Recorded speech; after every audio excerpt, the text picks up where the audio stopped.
Hey, everybody. It's another day. Um, After the last video, I kind of got a wild hair when I finished that video, and I started grinding away on the Riviera, and that's what we're going to be back on today. So as you can tell, I have quite a mess. I took the gas tank out. All the fuel lines are just rotted.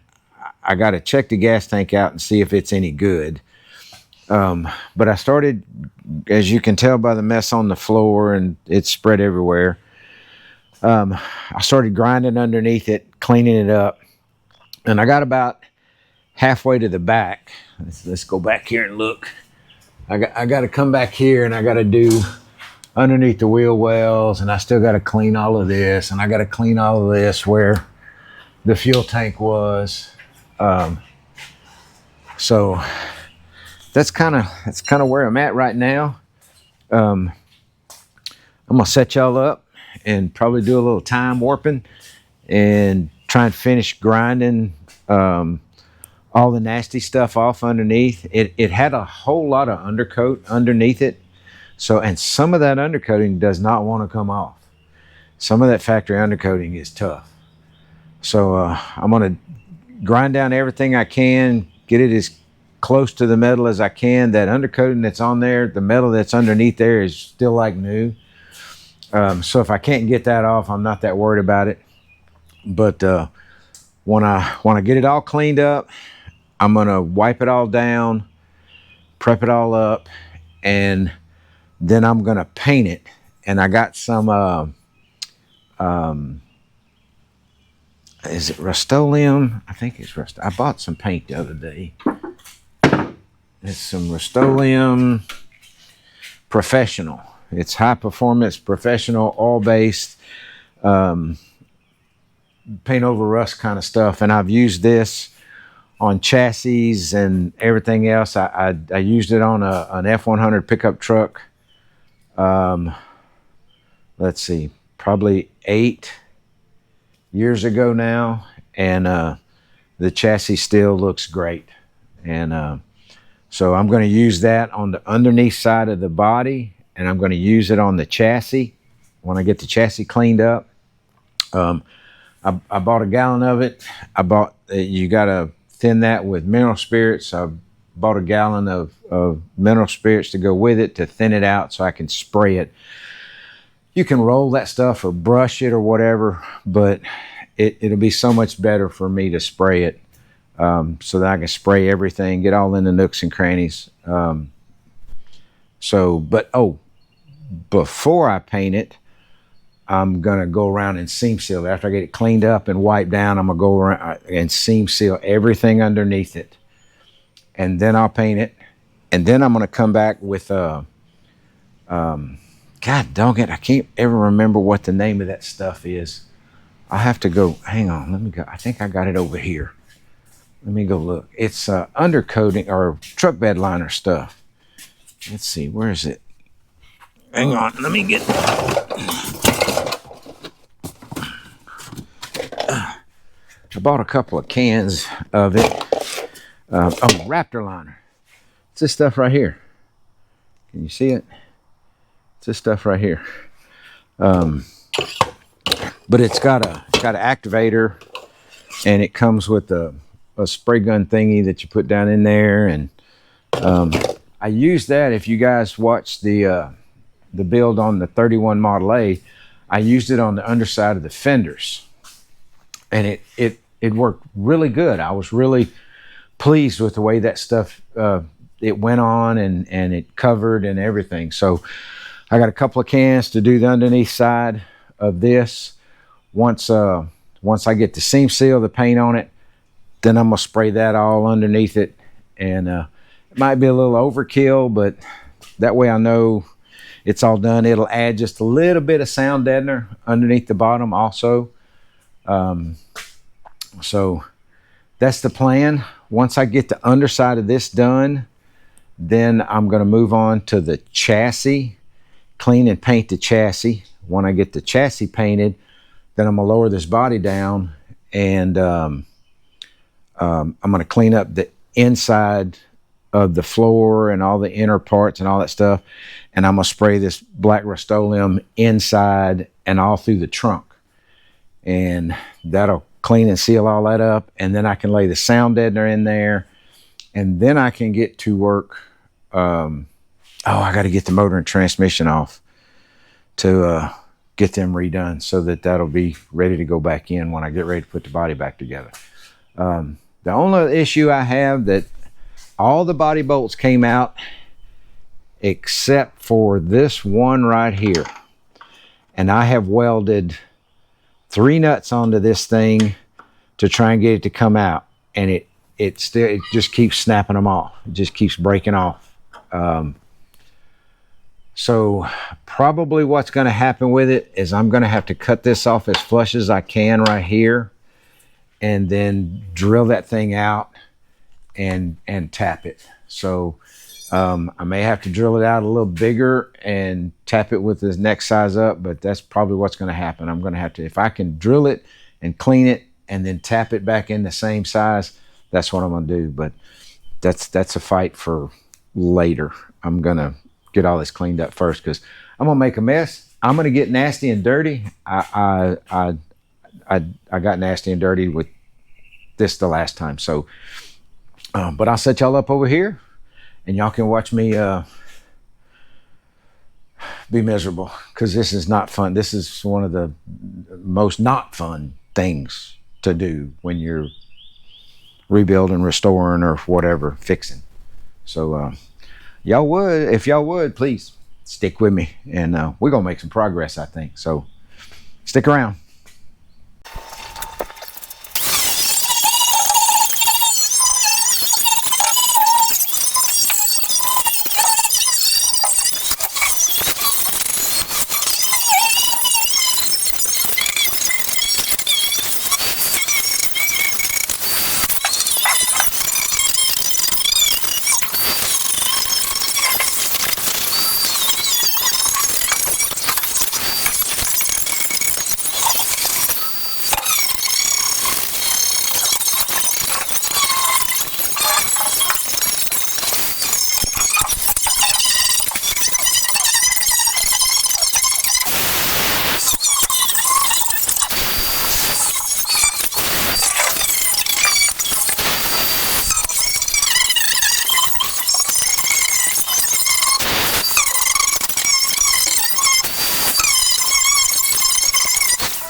Okay, you get the gist of what's happening, so I'm gonna go finish because I'm gonna be a while. All right, guys.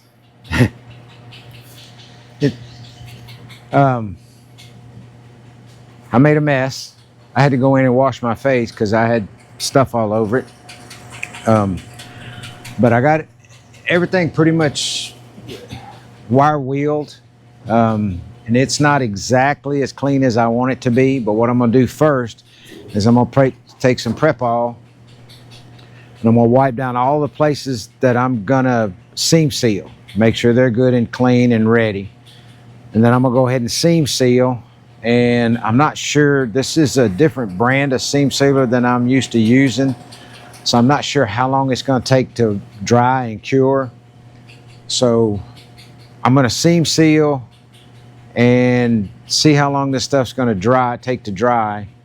And then probably what I'm going to do is I'm going to take a brush and all the bare steel I have under here, I'm going to paint with my black paint that I got, and then I'm going to let that cure because before I do the rest of it, I really want to pressure wash it, and I don't want to pressure wash all that fresh bare steel because it'll flash rust, and then I got to clean and all that stuff. So I think that's what I'm gonna do. I'm gonna paint the metal parts that are bare, and then let all that dry and cure. And while that's drying and curing, I'm gonna take the pressure washer and pressure wash the chassis and get it ready to paint. So y'all stick around with me and let's see how this goes.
All right, let me show you, just so you know.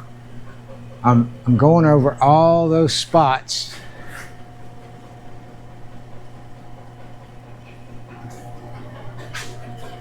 I'm going over all the spots. Everywhere that I have welded, I am trying to go over, because I am not perfect. So I hadn't got that weld line there yet, but you can see over here, everywhere I welded, any welding that I did, I'm going to run a seam on it to make sure that I didn't miss any pinholes or whatever. Ooh, look, I got stuff all over me. But to make sure I didn't miss any pinholes or anything like that. So I'm going to keep doing this. I'm just about out of this first tube, but it's gone a little further than I thought. So let me go finish this up and I'll come back. Stick with me. All right, here's what I did. I used 5 tubes of seam sealer, but I went ahead and seam sealed the firewall. I seam sealed up here. I still got to grind that corner. Seam sealed this side. I seam sealed what I could of the floor, just because I had just a little bit left in a tube. So I figured I'd just hit that. I didn't really need to, but I didn't want to waste that little bit of seam sealer. I seam sealed this back lip back here, and then we'll go underneath and show you. I'll show you. I spent, was like literally like probably an hour and a half just doing that seam sealer.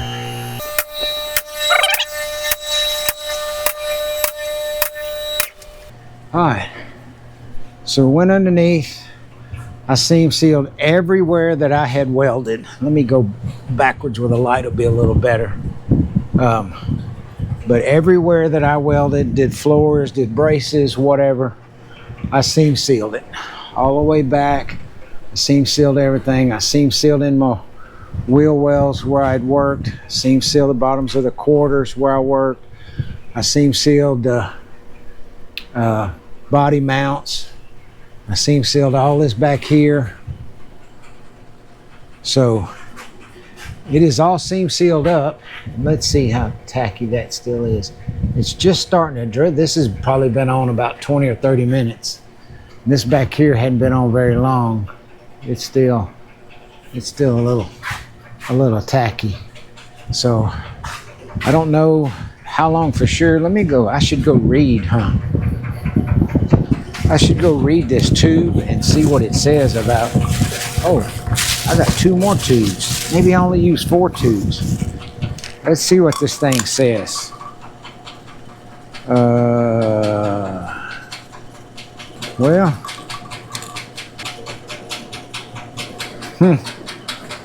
it doesn't tell me how long it takes. Well, I ain't never seen nothing like that. It doesn't tell me how long it takes to cure. I'm gonna have to research that. But what I'm gonna do now, since I got the seam sealer on, and this up here has been on for a while, been on for an hour or so. It's still a little springy, but it's dry to the touch. So before I do anything major to this, I'm probably going to just let that set for 24 hours. So I think what I'm going to do right now is I think I might try and clean the chassis. I don't know. But I tell you what, I'm going to make this a little quick video. Since I have all the seam sealing done, I'll let that cure, and then I think the next video I'm gonna do cleaning the chassis, and then the video after that I'm gonna have painting the underside and maybe painting the chassis, because I got to go get some paint supplies to be able to paint that chassis and paint the underside. So let's call this a video. I know it's going to be a short one. Thank you very much for coming back, guys. Hey, hit that like and subscribe button for me if you would. I was 899 subscribers, so I was one from 900 yesterday. I haven't looked, so I'm 101 away from my goal of 1,000. Thank all of you guys that subscribed. Thank all you guys that come back and watch me, and stick with me till this next part. And like I always say, hey, keep your head up. Don't look down on yourself. Don't look down on others. Get out there and work on these old rides. Save a part of history. Till next time, I'll see you.